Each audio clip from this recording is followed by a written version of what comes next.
Hello and welcome to Chapter 7 of the Raven Diaries. If you have made it here, then you are supposed to be here, and I'm glad that you are. Today I'm filming in my work from home office because the attic art room has the HVAC in it and it's very noisy, so not ideal for filming if you want to record sound. And also the lighting is better in here. This is where I used to work from home for animation studios. Anyway, for today's video, I'll be talking about completing The Artist's Way. I just finished week 12, so let's find out what happened and what I think about this book overall. Grab a beverage of your choice, sit back, relax, and enjoy today's video.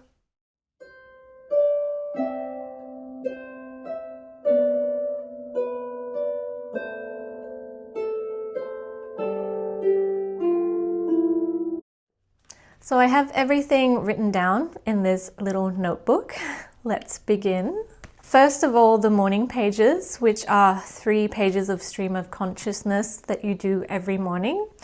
I did them almost the whole 12 weeks, except for week 10. I'll explain about that later. I filled one notebook with morning pages, so this is completely full now. And I started a new one. Here's the cover page with a drawing of Raven and then my art critic crossed out. I have filled this book about halfway through. So if nothing else, The Artist's Way will get you to fill up your empty notebooks, which is a win in my opinion. Now let's go through weeks 7 to 12. I went through week 1 to 6 on another video. It's on my channel if you want to watch that. Weeks 7 and 8 were pretty similar. One was about connection, one was about strength. And she asks a lot of questions about your childhood during these 2 weeks. That can be quite difficult, especially for those of us who have had tough childhoods, to say the least. So just warning you now, those 2 weeks can be quite difficult. Week 9 was about compassion and figuring out what is blocking your art. She calls them addictions. This can be drinking too much, working too much, eating too much. For me, it was food, because I developed this habit of overeating during lockdowns, which I haven't quite broken yet. I have tried to break the habit and I do exercise and I'm more fit, but I do tend to still eat an amount that is too much for me. So I've been trying to break that habit and trying to eat healthier food as well. And this was the week that I realized something quite disappointing. I found out that 2 traditional artists that I used to follow are using AI, and I am completely against that, so I had to unfollow them. The first one was a YouTuber who I really looked forward to watching her videos, and I thought she wasn't the type to do this. She would use AI references in her videos, and I just couldn't support her channel anymore. I unsubscribed. And I think that if you're going to use AI, even just for references, over time, your art is going to look more like AI, which is a bad thing. So unfollowed her, very disappointed because I really did look forward to her videos. And then the second artist was on Instagram. She is a watercolor artist and she was using AI to animate her paintings. And first of all, the AI animations were atrocious. I should know, I worked for 7 years in 2D animation. And yeah, I unfollowed her. I actually have some of her works in my house and I will keep those, but I'm never buying from her again. So she lost a customer. Yeah, I'm completely against AI, so I had to unfollow those 2 artists. And I don't understand why traditional artists would use AI.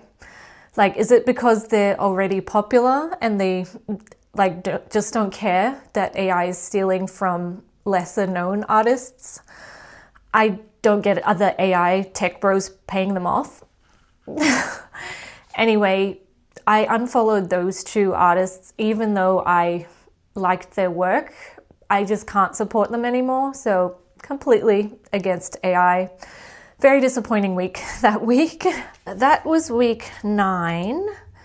And then week 10, I was in Tokyo. If you haven't seen that video, please watch it. It is very pretty there during the springtime.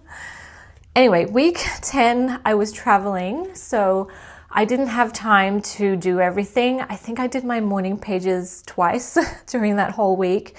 And I did like one exercise in the book, but I was enjoying myself going around Tokyo, seeing all the sights and doing everything. So that was a really lovely week. But that week was about work-life balance. So I decided to redo my schedule since I'm not doing my day job in animation anymore. I don't have a 9 to 5. So Monday to Thursday, I work on watercolor projects that I intend to sell at the store. And then 3 days a week, I try to animate something on Procreate because I don't want to lose that skill. But I do take a break if needed. So one week I might animate for 3 days and then the next week I'll take a break. I am able to do that now because it is not my full-time job anymore. And then Fridays are for personal art projects, so private projects, projects that I don't intend for sale, but who knows? I really would like to bring back Ever After High, but I have no idea how to do that. So I'm just making that a little private project at the moment. And then on Wednesdays, I film and edit my YouTube videos. On the weekends, I take an art break, so I don't do any art on the weekends. And I think that's a pretty good balance for my work right now because I do not have a 9 to 5, but I do need to organize everything during the week so I can get stuff done. Week 11 and 12 were more spiritual. So in week 11, she encourages you to incorporate exercise into your weekly routine, whether that's jogging or tennis or horse riding, whatever you like. For me, it's jogging outside. I hate jogging on a treadmill because I think it's really boring. And I'm really glad that spring is finally here so I can jog outside again. And then week 12 was all about faith. So you have to trust in the kindness or God or the universe or whatever you believe in. She encourages you to make a little box. I called this my kindness box. And you're supposed to write little notes about your artistic career and what you want for it, and then put it in the box and forget about it and trust that the kindness will take care of it. So I find this is actually a really good thing to do because I put my notes in here and then I feel a sense of relief. I don't know if the kindness will take care of it or not, but this whole week is about trusting that it will be taken care of. Let's read one of my notes. It says, I trust that you will give me good artistic ideas. And I think it would be really interesting to open this box in 6 months to a year and see how many of the things came true. And in that week, she also talks about wet blankets, who are people who discourage your art. And I realized there was someone like this in my life, so I had to cut contact with them. They would say disparaging remarks about my artistic achievements. They said comments that made it obvious they were jealous of my life, so not in my life any longer, that person. So yeah, I think it's good to get rid of the negative influences in your life. That was week 7 to 12 of The Artist's Way. Did anything change? I think so. Like, my YouTube channel is growing slowly, so that's nice. I'm getting more views, more subscribers, more comments, and I really appreciate that, so thank you so much. And I took the author's advice where she says to be a little more audacious about promoting yourself and your art.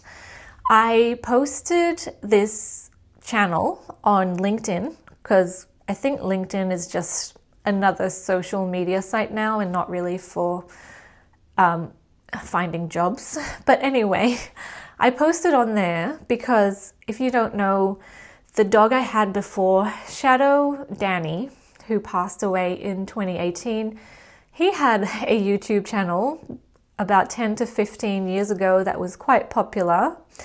And a lot of my co-workers watched that channel. So I posted my new channel on LinkedIn because I know they would be interested in the artistic videos.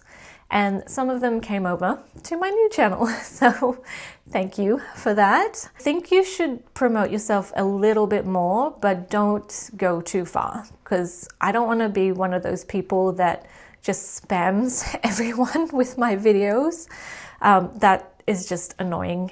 So be a little bit more audacious, like she says in the book, and promote your art, but don't be annoying about it. So there's a line that you shouldn't cross. What about my animation career? I don't think anything has changed with that. There are still not that many jobs out there. And I don't really like working from home, and a lot of studios still require that. I miss working in a studio and having people around me with similar interests. I'm not actively looking for animation jobs, but if one comes up, I will apply for it and then see what happens. I would like to work on one more really popular, famous show before the end of my career, but we'll see. My art sales are holding steady. Nothing really changed there. I sell at this store in Toronto. If you're interested, it's the Curated Market Co. I sell my watercolor prints, stickers, bookmarks, and other stuff there. Were there any negatives about this book? I think the negatives are that if you're traveling, I don't think it's a great thing to do because you will need time to complete the exercises and do the book. And when you're traveling, you just want to have fun. So if you're traveling, don't start this book until you're home and can devote some time to it. And it also brings up a lot of childhood memories. And if you had a bad childhood, that can be quite difficult to go through. So that is the video for today. I hope you enjoyed it. I quite enjoyed doing the artist's way. I'd say give it a go. You never know what might come up. It does encourage you to be a little more confident and try new hobbies, which I think is also a good thing. If you like travel and art videos, please subscribe to my channel, leave a comment and a like, and I will see you in the next chapter of the Raven Diaries. Bye!